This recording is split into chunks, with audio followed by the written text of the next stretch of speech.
करते रहे कोई। बीजेपी एक और आइए, समाजवादी पार्टी एक, रिजल्ट पर मत दबा दीजिएगा सर।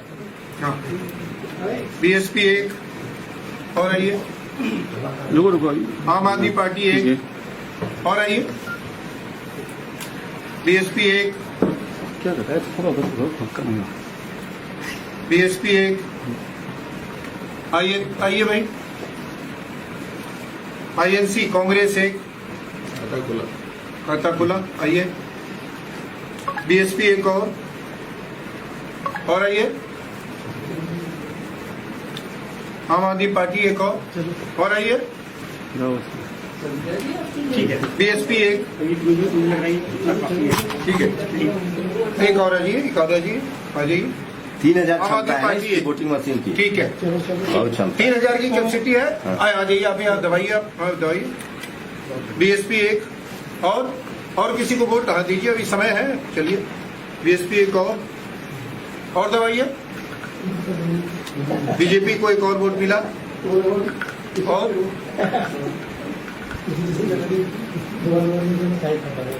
बीएसपी को एक और वोट मिला, ठीक है सर, ठीक है सर, इनके साइन लगा दे, रोड बंटी करते हैं बार बार। समाजवादी पार्टी को एक और मिला, ठीक है, मजाक मत। टाइम अब ओवर हो गया वोटिंग का, हाँ, टाइम ओवर हो गया वोटिंग का, और अभी देखिए कितना वोट पड़ा है, दे दीजिए। एक बार एक काम करते हैं, अब हमारी वोटिंग बिल्कुल फिनिश हो गई है, अब हम इस मशीन को पहले तो ये काउंट करके बता दीजिए कि हाँ, इसको काउंट वो भी तो कर रखा हुआ है सर, लेकिन मशीन तो काउंट करता नहीं ना उस समय, तो मशीन चला जाता मशीन है। तो काउंट, मशीन उस टाइम में काउंट नहीं, लेकिन हम लोग अभी काउंट करके ये रख ले, अपने उसमें कर लें, नहीं, एक काम पेपर करते पे। हैं, पहले हम मशीन को ऑफ करके रख देते हैं। ठीक है, ठीक है, यानी वोटिंग हो गई। हाँ, अब वोटिंग हम मशीन लोग- जा रहा है उसमें रूम में, हाँ, स्ट्रॉन्ग अब रूम में। मशीन को हम लोग ऑफ कर रहे हैं। देखिए मशीन को मैं यहाँ से ऑफ कर रहा हूँ,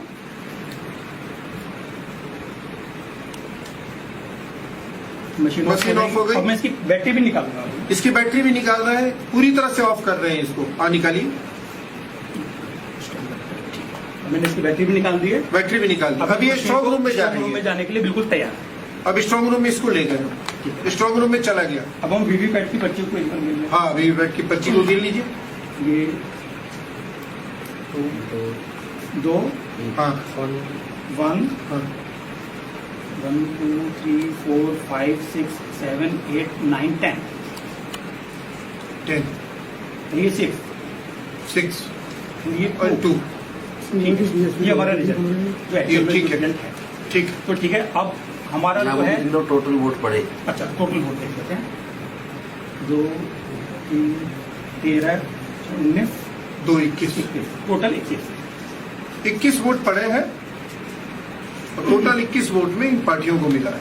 ठीक, एक नोटा रखते तो और अच्छा होता। नोटा पे बना। चलिए सर, ठीक है। हाँ, तो ठीक है, आज काउंटिंग वाला डे है। हाँ, तो ये जो प्रिसाइडिंग ऑफिसर, जो भी काउंटिंग ऑफिसर होते हैं वहाँ पे, वो मशीन को दोबारा स्टार्ट करते हैं। तो हमें इसमें बैटरी दोबारा लगा, बैटरी वहाँ नया लगाया जाता है या नहीं, पुरानी वाला बैटरी रहता है? बैटरी उसमें इनबिल्ड लगी हुई होती है। बैटरी पहले बैटरी इनबिल्ड होती है। कितनी लाइफ होती होगी उस बैटरी की? क्योंकि बैटरी वाला भी सवाल आया था कि हाँ कुछ 4 बैटरी 90%, 1.5 महीना बाद भी बैटरी 99% चार्ज है। हाँ 90 और 99% चार्जिंग। ऐसा बैटरी तो मोबाइल फोन में लगाओ। हाँ ठीक है, तभी हमने पावर ऑन कर दिया है। मशीन बूट हो रही है, बूट होने में थोड़ा टाइम लगाना चाहिए।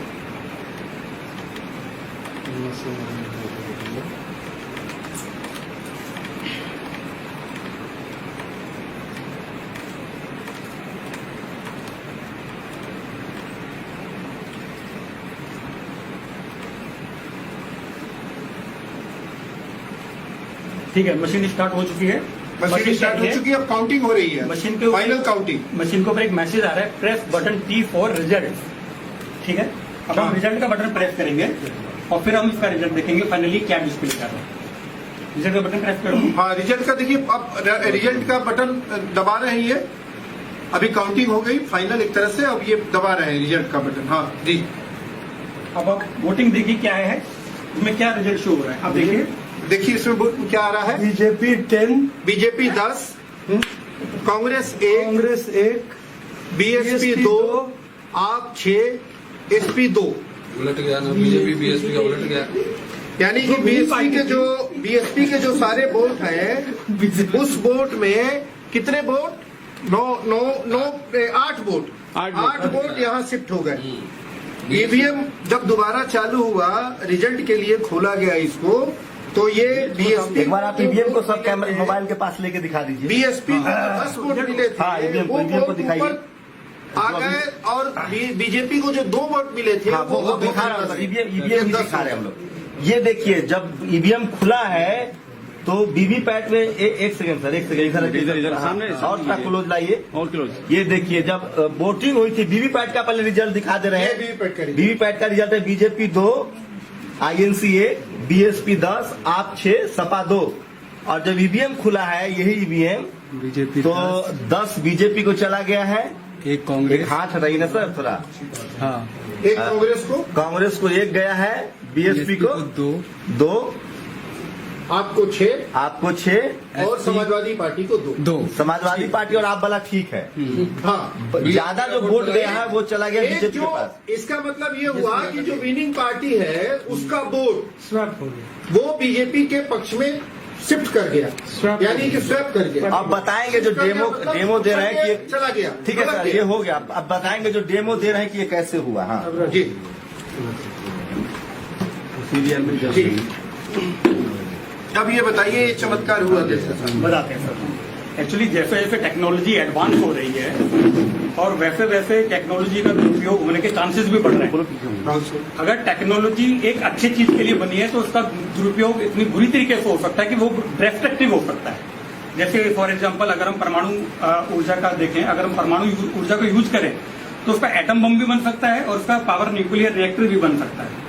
तो जैसे जैसे टेक्नोलॉजी एडवांस होती जा रही है वैसे वैसे इस टेक्नोलॉजी के अंदर तो फ्रॉड के जो चांसेस हैं वो इतने ज्यादा सीवियर और इतने ज्यादा खतरनाक है कि आम आदमी उसको नहीं पहचान पाएगा किसी भी कंडीशन में। इलेक्शन कमीशन जो कहता है कि उनकी जो मशीन है कि वो मशीन हैक नहीं हो सकती, कहने मात्र से ये चीज प्रूव नहीं हो सकती है कि अगर कोई व्यक्ति कोई व्यक्ति विशेष या कोई संगठन को ये बोल सकता है कि इलेक्ट्रॉनिक की जो चीज है वो बायस तरीके से काम नहीं कर सकती, ये बात कथन बिल्कुल सत्य नहीं है। अगर हम इलेक्ट्रॉनिक और टेक्नोलॉजी करते हैं वो बात वो बिल्कुल अवैज्ञानिक है, क्योंकि जो इलेक्ट्रॉनिक्स का जो डिवाइस होता है उसके अंदर जो कंपोनेंट्स होते हैं हम उसको किसी भी तरीके से सॉफ्टवेयर के थ्रू या फिर हार्ड कोड करके हम उसको किसी भी तरीके से अपने मन मर्जी के अकॉर्डिंग उस पर काम करा सकते हैं। वही काम मैंने छोटी सी मशीन के अंदर किया। एक्चुअली मैं वैज्ञानिक हूँ, मेरे को इलेक्शन वगैरह से कोई लेना देना नहीं है, लेकिन जब इलेक्शन के अंदर जब टेक्नोलॉजी घुस गई है तो हम लोगों के भी कान खड़े हो गए कि भाई जब इलेक्शन में टेक्नोलॉजी घुस गई है और टेक्नोलॉजी का इस तरीके से दुरुपयोग हो सकता है, मैं ये नहीं कह रहा हूं कि दुरुपयोग हुआ है, लेकिन दुरुपयोग होने के पूरे चांसेस होते हैं। इलेक्शन कमीशन कहता है कि जो उनकी वोटिंग मशीन है उसके अंदर आरटीसी होता है। आरटीसी का मतलब होता है रियल टाइम क्लॉक। जो रियल टाइम क्लॉक होता है वो मशीन के अंदर एक क्लॉक चलती रहती है, जो आपके मोबाइल फोन में जो टाइम आता है वो बिल्कुल सेम टाइम हमारे इस वोटिंग मशीन के अंदर भी चलता रहता है। इससे मशीन ये डिसीजन ले सकती है कि कब तो मॉक टेस्ट हो रहा है और कब फाइनल वोटिंग हो रही है। इस मशीन के अंदर जो लॉजिक चल रहा है वो यही है कि पहले इस मशीन को पता हो जाता है कि अभी वोटिंग का टाइम नहीं है, अभी मॉक चल रहा है, मेरे को बिल्कुल ठीक काम करना है, तो मशीन आपको बिल्कुल ठीक काम करके दिखाएगी। अगर आप इसके ऊपर 10 मॉक करा दीजिए, 50 मॉक करा दीजिए, वो बिल्कुल ठीक आपको रिजल्ट दिखाएगी। और जैसा हम बटन दबा रहे थे तो वोटर को दिख रहा था कि उसका वोट बिल्कुल सही दिशा पे जा रहा है, क्योंकि हम जिस पार्टी का बटन दबा रहे थे वही पार्टी का इसमें वोटिंग जो डिस्प्ले दिख रहा था वो दिख रहा था। और जब हमने मॉक का रिजल्ट देखा वो भी बिल्कुल ठीक आ रहा था। लेकिन जब हमने फाइनल वोटिंग की और फाइनल वोटिंग करने के बाद मशीन को पावर ऑफ करके रख दिया, इसकी बैटरी भी निकाल के रख दी, और उसके बाद जो, क्योंकि सर देखिए इसमें क्या है, किसी भी इलेक्ट्रॉनिक मशीन को टेस्ट करने के लिए हम उसके आउटपुट को इनपुट से वेरीफाई करते हैं। किसी भी मशीन को अगर टेस्ट करना हो तो उसके आउटपुट को उसके इनपुट से वेरीफाई करते हैं। लेकिन इलेक्शन में क्या होता है कि हम सिर्फ आउटपुट देखते हैं, इनपुट नहीं देखते। इनपुट गोपनीय होता है। इनपुट गोपनीय होता है, जो भी मतदाता होता है वो अपना इनपुट देता है। इनपुट क्या होता है मशीन में? इनपुट होता है बटन दबाना, मशीन का बटन दबाना इनपुट है, और जो आउटपुट होगा वो होता है ये हमारा रिजल्ट दिखना डिस्प्ले पे, वो आउटपुट होता है। दुर्भाग्यवश जो हमारा मतदान जो होता है उसमें हम सिर्फ आउटपुट देखते हैं, इनपुट को कोई नहीं देख सकता क्योंकि वो गोपनीय होता है, और गोपनीय होने के कारण हम इसको किसी भी एंगल से वेरीफाई नहीं कर पाएंगे। इसको वेरीफाई कब कर सकते हैं? जब हमने इसका डेमो लिया और हमने इस डेमो को हमने सबके सामने देखा कि इस बंदे ने किसको वोट दिया है, इन महाशय ने किसको वोट दिया है, तो वो हमने इसको पेपर पे नोट कर लिया। क्योंकि अब लाइक ए हम वीवीपैट। ये जो भी आउटकम आ रहा था, जो भी बटन दबा रहा था, वो भी हमने इसको नोट किया। नोट करने के बाद फिर हमने इस मशीन को बंद किया।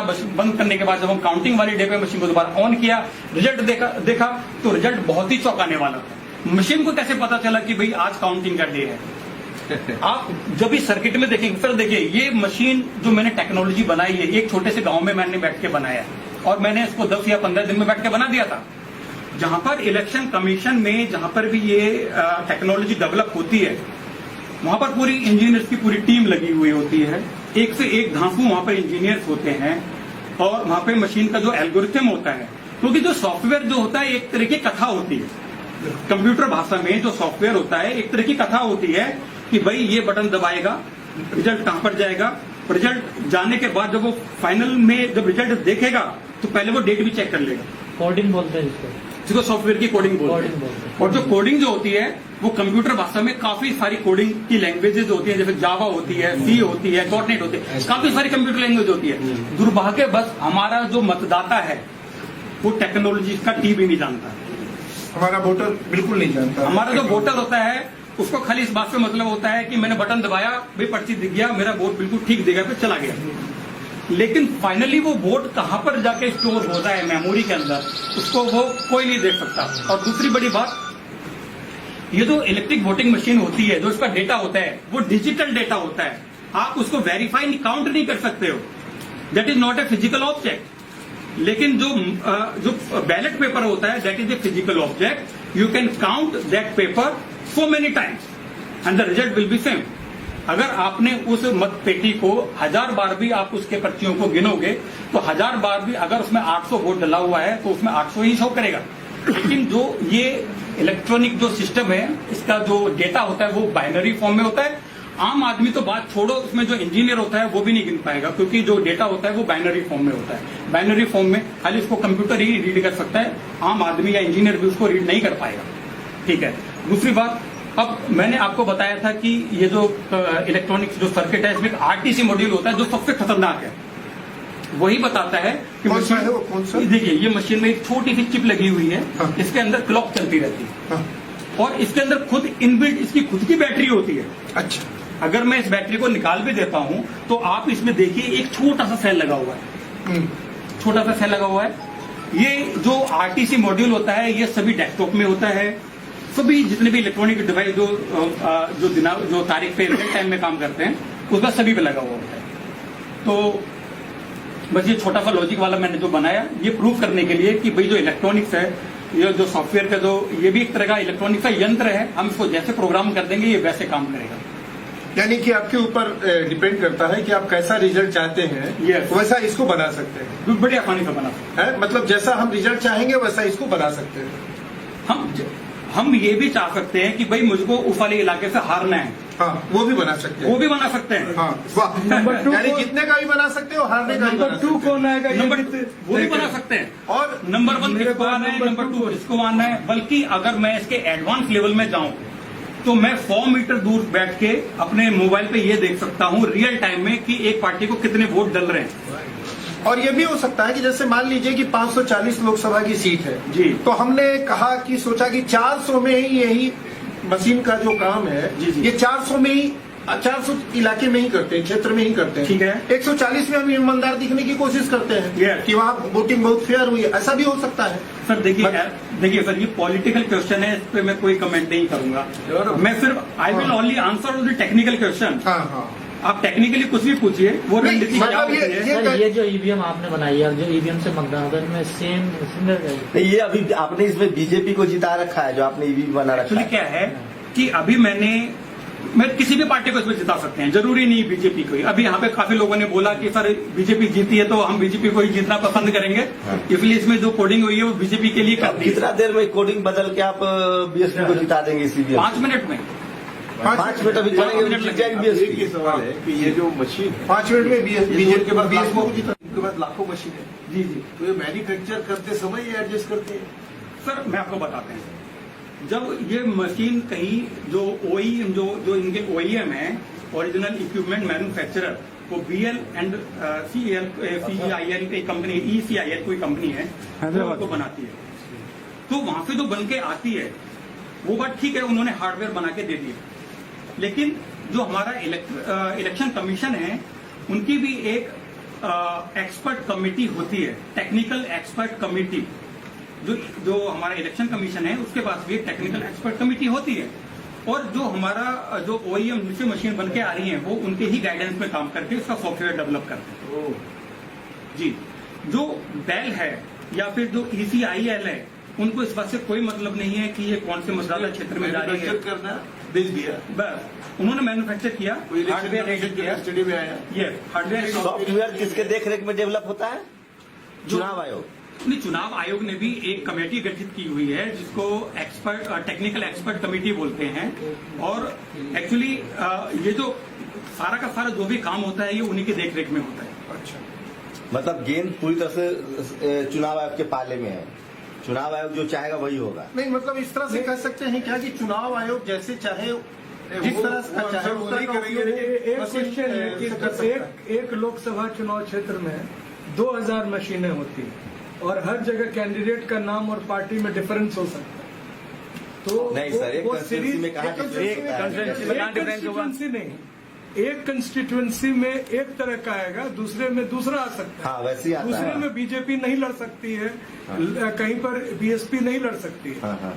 तो ऐसी स्थिति में जो प्रोग्रामिंग मशीन वो कहाँ जाएगा? हाँ, ये पता नहीं होता है। नहीं, ये तो चुनाव आयोग तय करता है ना सर। तो इसीलिए मशीन किस कंस्टिट्यूंसी में जाएगा, कौन सी मशीन मशीन जाएगी, हाँ। It has been decided by चुनाव आयोग। चुनाव आयोग पता, उसको पता है ना कि कहाँ से कौन चुनाव लड़ रहा है, कहाँ से कौन। सर, कैंडिडेट का नाम अल्फाबेटिकल। मेरा ये प्रश्न है कि सिर्फ क्या बोलते हैं चिप कि आप वोटिंग शुरू होने के बाद भी चेक करो, कितनी बार भी चेक किया तो वोटिंग तो ही आएगा, काउंटिंग में सिर्फ डिफरेंस होगा। नहीं सूरज सर, आप जो कह रहे हैं ईवीएम मशीन चुनाव आयोग ही तय करता है कि कौन मशीन कहाँ जाएगी, कौन टीम कहाँ जाएगी। अल्फाबेटिकल नाम सारा चीज चुनाव आयोग तय करता है। ये इसको क्या चुनाव चिन्ह देना? हाँ, चुनाव चिन्ह तय करता है, अल्फाबेटिकल नाम तय कर। जैसे आपका नाम अजय सिंह है और आप निर्दलीय हैं, तो आजकल क्या कर दिया है कि पॉलिटिकल पार्टी के ऊपर रखते हैं, अल्फाबेटिकल नहीं भी आ रहा है तो भी जो पॉलिटिकल पार्टी है उसको, इंडिपेंडेंट को फिर नीचे रखते हैं। एक सवाल टेक्नोलॉजी से, जो सोर्स से चिप आया है उस सोर्स में बैठे बैठे उस नंबर से अगर वो मुझे पता हो कि उस चुनाव क्षेत्र में गया है, क्या वहीं से ऐसा मैनिपुलेट कुछ हो हो सकता है? हाँ। सर देखिए, ये मशीन जो है ना, आप इसको वर्ल्ड के किसी भी कोने से बैठ के मैनिपुलेट कर सकते हैं। आज दूसरी बात में एक बात बहुत इंपॉर्टेंट है वो बताना चाहता हूँ। सभी लोग बोलते हैं कि मशीन हैक हो रही फिर है, हम लोग बोले सभी लोग बोलते हैं कि मशीन हैक हो रही है, मशीन हैक हो सकती है। ये जो हैकिंग जो वर्ड है, that is, ये जो वर्ड जो हैकिंग है ये अप्रोप्रिएट नहीं है यहाँ पे, क्योंकि hacking is the term where electronic device can be operated remotely without with the help of another machine, that is called hacking। ये हैकिंग नहीं है, सिस्टम में ये सिस्टम के अंदर ही प्रॉब्लम है। एग्जैक्टली, ये बहुत हमने इंपॉर्टेंट बात ये बहुत इंपॉर्टेंट बात है। लोग हैकिंग, देखो लोगों को गुमराह किया जा रहा है क्योंकि लोगों को टेक्निकल नॉलेज नहीं है। चिप में इनबिल्ट है ये। चिप के अंदर ही इनबिल्ट है। हमने मशीन को ही ऐसे डेवलप किया है कि भैया टाइम के हिसाब से काम कर सकती है, तो हमें हैकिंग। मान लीजिए मैं चुनाव आयोग का प्रमुख हूँ, मैं अपने हिसाब से अपने इंजीनियर को कहूंगा कि मुझे इस पार्टी के फेवर में ऐसा चिप डेवलप करके, सॉफ्टवेयर डेवलप करके दे दो, वो दे देगा। जो डेवलप कर रहा है, मान लीजिए कल मेरी सरकार हो जाए, लेकिन वो ये भी बोलेगा कि अगर मॉक में अगर गलती पकड़ी गई तो मैं तेरे को हाँ तो मैं वो इंजीनियर बोलेगा सर आप चिंता मत करो, मैं ऐसा मशीन बनाऊंगा कि मॉक में क्या आप फटाफट भी मॉक इस पे दे दोगे, मशीन बिल्कुल ठीक काम करेगी। सर जो मशीन आईटीएम में हम 100 रुपया फीड करेंगे, उसको गाइड करेंगे, प्रोग्रामिंग करेंगे कि 1000 का नोट फेंकना, तो ईवीएम की थोड़ी गलती हो, तो हम फीड करके आए हैं। नहीं कह रहा हूँ कि हम लोग को जो बात कहनी है इसका मकसद क्या था हम लोग अपने अपने स्टेटमेंट दे दिए। एक मकसद ये था कि लोगों को अवेयर करना, वोटर्स को अवेयर करना, ये हमारा मकसद था इनको बुलाने का। और इन्होंने जो अपनी बात कही, जी, हम लोग कोई जजमेंट में नहीं पहुंच रहे हैं। हम लोग ये कह रहे हैं कि लोकतंत्र के लिए जरूरी है लोगों का भरोसा।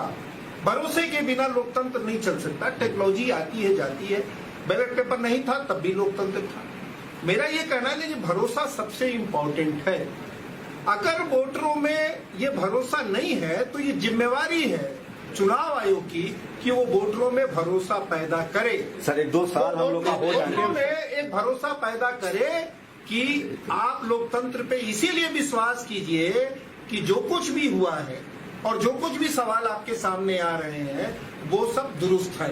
उसको फिर साइंटिफिकली आके बात सर, आप अपने सवाल लेके बाद जल्दी लेकिन सवाल के फॉर्म में सवाल लीजिए तो क्या लग रहा है आपको कि ये जो आपने ईवीएम बनाया है और ये इसी पैटर्न पे वो ईवीएम भी काम करता है, क्योंकि आप बेल में काम भी कर चुके हैं? सर देखिए, एक ईवीएम जो मशीन होती है, जरूरी नहीं कि मैंने जिस टेक्नोलॉजी को यूज करके इसमें ईवीएम बनाया है या जो कोड मैंने इसमें लिखा है, जरूरी नहीं कि वो उसी कोड पे काम करता हो। एक मशीन को किसी भी तरीके से काम करने के लिए 50 तरीके हो सकते हैं। भाई एक चीज को किसी आदमी को व्यक्त करने के लिए हम 50 तरीके से जैसे बोल सकते हैं, तो उसी तरीके से इस मशीन को भी हम किसी भी तरीके से चाहे वो ठीक काम करे या गलत काम करे, हम उसको अलग अलग तरीकों से बोल सकते हैं। मतलब जो मशीन जो बनाता है वो उसका वो कंट्रोलर है, वो हाँ, उसको जैसे चाहे टेपरिंग करके वैसे रिजल्ट निकाल सकता है। जो उसकी कोडिंग करता है वही एक बात बताइए, अगर कार में स्पीड हम 120 पे फिक्स कर दें, अब मीटर लगा दे 160 करते 160 पे चलेगी गाड़ी? नहीं चलेगी ना। प्रोग्रामिंग होता है ना, टेक्नोलॉजी कॉमन सेंस हम कह रहे हैं। I am not a scientist, I am historian. उनके सबके व्यू तो मुझे लगता है कि वो सब प्रोग्रामिंग का मसला है। मेरा निवेदन था कि यहाँ जो बैठे हैं उनसे व्यूज हमारे बीच जो समाज कल्याण मंत्री राजेंद्र पाल गौतम जी, अभी आपके सामने एक जो ईवीएम मशीन का डेमो किया गया है, तो इस बारे में क्या कहना चाहेंगे? अभी जो आपके सामने हकीकत डेमो हुआ है। मैं इसको ईयरफोन दे दीजिए दादा। कोई नहीं, उधर रख दो। मैं सच में इससे बहुत ज्यादा चिंतित हूँ। हम लोग बार बार कह रहे हैं कि ईवीएम में गड़बड़ हो सकती है। जी, सौरभ भारद्वाज जी ने विधानसभा के अंदर एक साल बकायदा करके दिखाया और आज आपने भी इसको करके दिखाया। मैं ये कहना चाहता हूँ कि एक आम व्यक्ति को प्रजातंत्र में कम से कम ये भरोसा देने की जिम्मेदारी इलेक्शन कमीशन ऑफ इंडिया की है कि उसको ये भरोसा होना चाहिए वो जिस भी पार्टी को वोट देना चाहता है उसका वोट उसी पार्टी को जा रहा है। आज इसको देख के ऐसा लग रहा है कि इससे ईवीएम से लोगों का भरोसा उठ जाएगा और कोई भी मतलब पार्टी का अध्यक्ष अगर ये कह रहा है हम 300 प्लस सीट लाएंगे और बड़े कॉन्फिडेंस के साथ कह रहा है और उसके बाद उतना ही रिजल्ट आता है जितना बोला जा रहा है, जी जी, तो इससे उस बात को और भी ज्यादा बल मिलता है। और तीसरा बल इसलिए भी मिलता है, जब भी चुनाव होते आए हैं रिजल्ट आने के बाद देश में एक अजीब खुशी का माहौल होता है। इस बार पहली बार ऐसा हुआ है कि देश में रिजल्ट आने के बाद मातम सा देखने को मिल रहा है, लोगों के चेहरे पे कोई खुशी नहीं है। और तो और जिस पार्टी ने चुनाव जीता है उस पार्टी के चेहरे पे भी वो खुशी नजर नहीं आ रही है। तो इससे संदेह पैदा हो रहा है। हम माननीय इलेक्शन कमीशन ऑफ इंडिया से निवेदन करना चाहते हैं कि आप जनता का भरोसा वापस लाइए। जनता का भरोसा इससे उठ रहा है ईवीएम से, आप बैलेट पेपर वापस लाइए और आगे के भविष्य के चुनाव बैलेट पेपर से कराइए। क्योंकि जो भारत से कई गुना ज्यादा डेवलप्ड कंट्रीज हैं जिन्होंने इस तरह की मशीनों को बनाया है, वो भी इन ईवीएम पे भरोसा नहीं करते। उन्होंने अपनी ईवीएम को हटा के बैलेट पेपर को वहां पे वापस लेके आए हैं। और यहाँ तक कि जर्मनी में तो केवल 2 वोटर कोड गए और 2 वोटर को भी भरोसा वापस देने के लिए उन्होंने बैलेट पेपर वहां कंपलसरी कर दिया और ईवीएम को हटा दिया। लेकिन मंत्री जी 8 तारीख को हम लोग एक सांकेतिक एक कैंडल मार्च निकाल रहे हैं दिल्ली यूनिवर्सिटी के अंदर शाम को लगभग 6 बजे। और बाकी पूरे देश में हमने सबसे आह्वान किया है कि सब लोग अपने अपने बैनर तले अपने बैनर के माध्यम से इसी तरह कैंडल मार्च निकालें, ताकि कम से कम एक आवाज बुलंद हो और इलेक्शन कमीशन के कानून तक ये बात पहुंचे कि देश में जनता प्रजातंत्र के अंदर आज ईवीएम पे भरोसा नहीं कर रही है। और उन्हें ये विश्वास नहीं हो रहा है कि वो जहां वोट देना चाहते हैं वहां वोट जा रहा है। इसलिए ये आपकी जिम्मेदारी है, आप उनके विश्वास को वापस लौटाइए और उसको बैलेट पेपर से भविष्य के सारे चुनाव करवाइए। जस्टिस पाटिल साहब, आप क्या कहना चाहेंगे? 2010 में ये तो सर अभी करंट अफेयर्स की बात करें, अभी आपके सामने ये बोल रहा हूँ कि ये मशीन मैनेज होता है, इसकी खोज 2010 से मोदी कर रहे हैं। उन्होंने अनुपम सराफ और नलपत उनको एडवाइजर करके बुलाया था और उन्होंने खुद लिखा है कि हम गए, हमने बताया जैसा आपने अभी बताया, वैसा उन्होंने बताया। वो तो सर मुझे मेरे सामने आपका आधार कार्ड भी बदल सकता है, बदल देता है हमको पुणे में। वो गए थे, उन्होंने सलाह लिया, यानी सब मालूम हुआ कि पानी मैनेज होता है। उसके बाद सुब्रमण्यम स्वामी बोलता है 2014 में कि मशीन तो मैनेज हुआ है, लेकिन वो मोदी की वेव थी, कुछ मशीन से टिकट आई है इसलिए। सुब्रमण्यम स्वामी और मैं खुद भी पिटिशनर था सुप्रीम कोर्ट में, मैंने भी पिटिशन किया था सुप्रीम कोर्ट। सुब्रमण्यम स्वामी का अलग था, मेरा अलग था, और तब सुप्रीम कोर्ट ने खुद ऑब्जर्व किया है कि ये पिटिशन, ये मशीन रिलायबल नहीं है, and therefore it should be verified. वो जो वोट करता है उसको मालूम होना चाहिए कि हम किसको वोट दिया, इसलिए वो वीवीपीएटी की तरतूद करने को सुप्रीम कोर्ट ने ऑर्डर दिया था। इलेक्शन कमीशन ने खुद प्राइम मिनिस्टर को लिखने के बावजूद भी इसके लिए पैसे नहीं मिले। बाद में जब मिले तो अभी आप देख रहे हैं कि नाम भी आता है तो भी वोट दूसरे को जाता है। और ये मध्य प्रदेश के एक कलेक्टर ने दिखाया था टीवी पर कि देखो वीवीपैट भी है, वीवीपैट बटन दबाया, वीवीपैट आ गया, वो दूसरे का आता है। ये नहीं, दूसरे वीवीपैट अपने हाथ में है, उसका बीजेपी को वोट गया, लेकिन जाता है दूसरे को। ये दिखाया उधर मध्य प्रदेश में भी। तो इसका मतलब ऐसा है। दूसरी बात, तीसरी बात, कि दुनिया में कोई भी ऐसा नहीं कहता कि ईवीएम डिपेंडेबल है। 191 कंट्रीज में सिर्फ 18 कंट्रीज ने ईवीएम को एक्सेप्ट किया है। जिन्होंने मैन्युफैक्चर किया उन्होंने भी नहीं कभी इसका इस्तेमाल किया। तो इसका मतलब क्या है कि मशीन मैनेज होता है। और हम थोड़े आगे जाके कहते हैं कि मैं जस्टिस कृष्णायर और जस्टिस सावंत का शिष्य हूं। उन्होंने वहां जाके इन्वेस्टिगेशन किया था। 5 साल में जितना मोदी ने झूठ किया है, 10 साल में वहां और 5 साल में यहाँ, तो ये मशीन जब मैनेज होता है तो मोदी शाह जैसे आदमी मशीन की पूजा करेंगे या मैनेज करेंगे? तो मैनेज तो किया है। इसीलिए हम कहते हैं कि ये इलेक्शन नहीं है, ये फक्त ईवीएम सरकार है, ये चुनी हुई सरकार नहीं है। आपका क्या आंदोलन है? हम हमने शुरू किया है, आंदोलन शुरू किया हमने 30 मई से 30 मई से, और मुंबई में किया। 8 जून को हम सब देश भर में कैंडल मार्च में भाग लेने वाले हैं। और कल भी मैं ईवीएम के खिलाफ में हरियाणा में जा रहा हूँ। हरियाणा में हम मीटिंग रखी है कल। मैं देश भर में मीटिंग ले रहा हूँ। ये जो आपका जो कहना है कि हम क्यों कर रहे हैं, हमको मालूम है कि हमारी शत्रु इतना बलाढ्य है, तो भी हमको लड़ना तो हमारा काम है। जब मैंने मोदी चुन के आया तो मैंने लिखा है मेरे फेसबुक पर कि ये मेरे जैसे संघर्ष करने वाले को ये काम करने की संधि है। हमारा संघर्ष में जीवन है, इसलिए हम काम करते हैं, ना हमको किसी को दिखाना है। तो ये मैंने अमित शाह होम मिनिस्टर होने के बाद भी मैंने लिखा है कि यदि मैं मरा तो होम मिनिस्टर ने मारा। इसका कंक्लूजन एक ही हो सकता है, क्योंकि उन्होंने गुजरात में ऐसे लोग मारे हैं। सोहरावर्दी मारा तो प्रजापति मारा, जितने भी मारे हैं, इशरत जहां मारा, इन्होंने हुक्म दे के मारे हैं। एटीएस प्रमुख कहता है ये मुझे घर पे कहते थे कि इसको मारो उसको मारो। तो मैंने उनको कहा कि मैं मोदी शाह के सर्विस में नहीं हूं, मैं इंडियन पुलिस सर्विस में हूं, तो आपका मैं मानूंगा नहीं। यहां तक इनकी जो जिस हद तक जाने वाले लोग हैं, ये सत्ता पर बैठ के क्या करेंगे? तो मशीन मैनेज हुए, ये हमारा कहना है। इसके पीछे एक इम्पोर्टेंट पॉइंट है जो हाईलाइट करना चाह रहे थे, जिसका प्रोटेस्ट 8 जून को हम लोगों ने रखा है। पॉइंट ये है कि ये 21वीं सदी की बूथ कैप्चरिंग है, कि 20th सेंचुरी में बूथ कैप्चर करते थे लोग, और खास तौर से वैसे समय में कि जबकि दलित बहुजन थोड़ा सा वोट देने के लिए कोशिश कर रहे थे। जब से इनमें चेतना जगी है कि भाई ईवीएम की लीला तभी शुरू हुई है जब से यहाँ के मासेस, जो दलित, बैकवर्ड्स, ट्राइबल्स, विमेन, माइनॉरिटीज के लोग बूथ पर जाके पहरुआ की तरह अपने वोट डालने के लिए जब सचेत हुए हैं, तभी से ईवीएम लीला शुरू हुई है। इसलिए इस बात को समझना है कि ये वोट की पूरी लूट है एक तरीके से। भाई आप अमेरिका, जापान, जर्मनी से टेक्नोलॉजी बोरो करते हैं, आपसे नहीं कोई बोरो करता है, आपसे चीप लेबर सिर्फ लेता है वहां की इंडस्ट्री के लिए। तो उन देशों में जब ईवीएम से इलेक्शन नहीं हो रहा है, तो इसमें अगर आप देखेंगे तो ईवीएम के समर्थक वही लोग मिलेंगे जिनके बाप और दादा बूथ लूटते थे, जिनके बाप और दादा दलित पिछड़ों को बूथ पे नहीं जाने देते थे, उनका वोट खुद ही जाके डाल आते थे। इसीलिए वोट हमारा कॉन्स्टिट्यूशनल राइट है, और कॉन्स्टिट्यूशनल राइट है तो उसको देने की शैली क्या होगी, विधि क्या होगी, उसमें भी हमारा हक है। अभी ऐसा नहीं कि ये ईवीएम जो है सिर्फ एक विधि है, पोस्टल बैलेट तो आ ही रहा है ना, पोस्टल बैलेट आ रहा है, तो जब 2 विधि चल रही है तो हमको मान लो कि पूरे देश की आवाम कह रहे हैं कि हमें बैलेट पेपर से देना है वोट, तो इलेक्शन कभी सुप्रीम कोर्ट भी सुप्रीम नहीं है। सुप्रीम कोर्ट इस देश में अगर सुप्रीम है तो वो संविधान है। जब संविधान में कहीं प्रावधान था कि ईवीएम से चुनाव होगा, एक आदमी एक वोट, सबसे बड़ा अधिकार था। तो जो सबसे बड़ा कॉन्स्टिट्यूशनल राइट है उसकी डकैती हो रही, ऐसा हम लोग को लगता है।